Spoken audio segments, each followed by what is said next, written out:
Pope Francis idiniin na hindi dapat gamiting armas ang relihiyon bilang armas sa pakikidigma. Narito pong special na ulat ni Edwin Eusebio.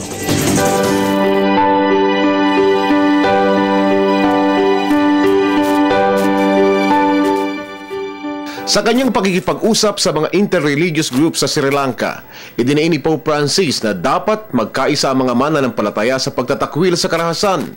Iginiit ng Santo Papa na ang relihiyon kailanman ay hindi dapat nagagamit para bigyang katwiran ang pakikidigma.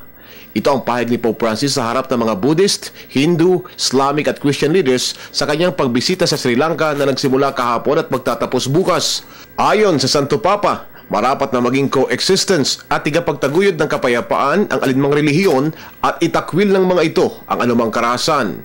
Ang mensahe ni Pope Francis ay inihayag niya sa unang araw ng kanyang apostolic visit sa Sri Lanka.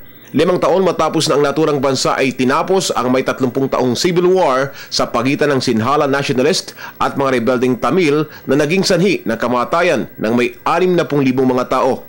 Bagamat ang Sri Lanka ay isang Buddhist country kung saan nasa 8% lamang sa mahigit 20 milyong Sri Lanka ng mga Katoliko, si Pope Francis ang ikatlong papa na dumalaw sa Sri Lanka. Una ay si Pope Paul VI noong 1970. Kasunod si Pope John Paul II na ngayon ay Saint John Paul II na dumalaw sa Sri Lanka noong 1995. Nakabilang sa aktibidad ni Pope Francis sa Sri Lanka ang paghahayag din ng reaksyon sa iba't ibang religious leaders na naghahangad ng kapayapaan sa buong mundo. Idiniin ni Pope Francis ang kanyang hangarin na mapatatag ang pananalig sa Diyos ng lahat at ibinigay niya ang tapat na respeto sa paniniwalang Islam at tradisyon nito. Ayon kay Pope Francis, dapat na hangarin ng lahat ng tao ang kabutihan sa bawat isa. Sa ganitong paraan, aniya, ay maitatayong muli ang pundasyong moral ng lipunan bilang isang mananampalataya. Matapos ang Sri Lankan visit ni Pope Francis, magtutungo na siya rito sa Pilipinas. Sa lungat naman sa Sri Lanka, 86% sa 93.4 milyon ng mga Pilipino ay mga Katoliko.